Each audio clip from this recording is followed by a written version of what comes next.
برطانوی قوم کے پسندیدہ فش اینڈ چپس کا مستقبل خطرے میں پڑ گیا۔ برطانوی قوم کے پسندیدہ ترین کھانوں میں شمار ہونے والے فش اینڈ چپس کا مستقبل خطرے میں پڑ گیا ہے، اور اس کے کھانے کی تیاری میں استعمال ہونے والی اشیاء کی کمی کے سبب ملک بھر میں فش اینڈ چپس کی دکانیں بند ہو سکتی ہیں۔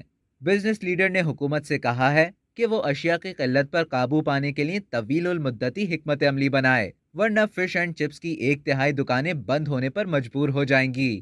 National federation of fish fries نے انتباہ دیا ہے کہ فش اینڈ چپس کی تیاری میں استعمال ہونے والے 4 اہم اجزاء روس اور یوکرین کی طویل ہوتی جنگ کے سبب ملنا مشکل ہو رہے ہیں، جس کے سبب فش اینڈ چپس کے مالکان اپنے مینیو تبدیل کرنے پر مجبور ہو رہے ہیں اور قیمتوں میں اضافہ ہو رہا ہے۔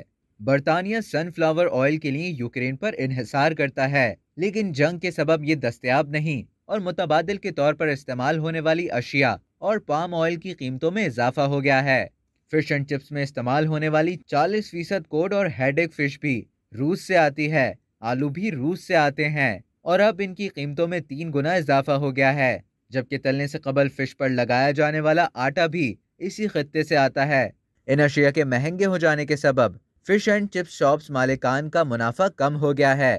فش اینڈ چپس مالکان برطانیہ کے ساحلوں کے علاوہ جمعے کی شام کو کھانے کے لیے انتہائی مقبول ہیں۔ اب تک کے لیے اتنا ہی۔ مزید بین الاقوامی خبریں سننے کے لیے ڈیلی جنگ کو سبسکرائب کریں اور بیل آئیکن پر کلک کریں تاکہ تازہ ترین ویڈیوز کا نوٹیفیکیشن آپ کو بر وقت موصول ہو۔